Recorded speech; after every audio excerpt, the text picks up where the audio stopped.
In 1923, Columbia was generally believed to be a place of peace. Traditional Southern roots were slowly becoming less important as the university's liberal population and ideas began taking over. The white and black communities were not joined as one, but they were at ease with each other. The entire community prided themselves on stopping the KKK from opening a chapter in Columbia. The only conflict the town seemed to have was with the University of Kansas and the traditional border war. Herman Olmsted was a German professor at MU. He was an intelligent member of Columbia, the first valedictorian to speak in the New Jesse Hall. He endured some racism from his German heritage during this period. One of his daughters, Regina, was walking home from her music lesson when she became the victim of an assault over Stewart Bridge. Stewart Bridge was a result of Columbia's growth in the late 19th century. John Stewart, a former judge of Boone County Court, wanted housing to expand into his pasture of land. However, there was a 30-foot deep ravine occupied by Flat Branch Creek and the MKT tracks blocking his dream. People would have to climb down the muddy slope, cross the tracks in a small creek, and then climb up the other side in order to cross.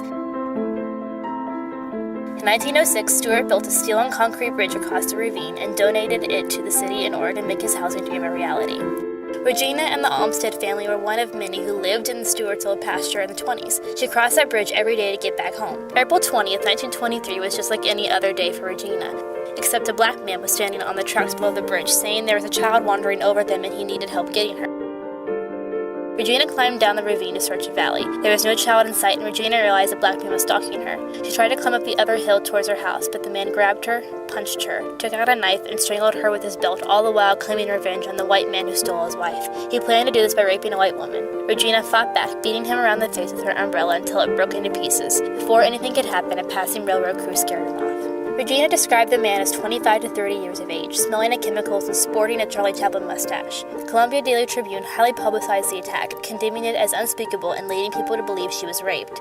The police searched the black neighborhood for a Charlie Chaplin mustache and arrested James T. Scott. He was 5'4", 135 pounds, and soft-spoken. A World War I veteran decorated for valor, he came to Columbia from Chicago in 1920 to join his parents. He was considered a prominent member of Columbia's black community. He had a full-time job working as a janitor in the University Medical Building, making $65 a month. His wife, Gertrude Carter Scott, was a teacher at Douglas Elementary School, making $75 a month. He lived in the West End, the middle-class portion of the black community. Scott was able to afford a nice lawyer.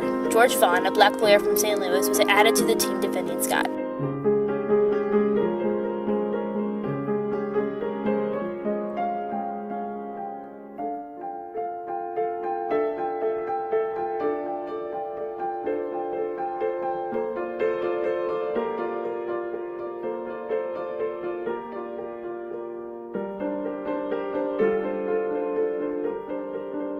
There were tests conducted to provide evidence against Scott. Scott was brought to the curb of Regina's house. She identified him from the porch by screaming and hiding. She had to pick out the chemical she smelled, which was formaldehyde, used to preserve specimens at the medical school. She also picked his voice out of 4 black prisoners. After this, and an anonymous tip putting Scott near the bridge at the time of the attack, Scott was announced to the papers. The Columbia Daily Tribune immediately showed their fury.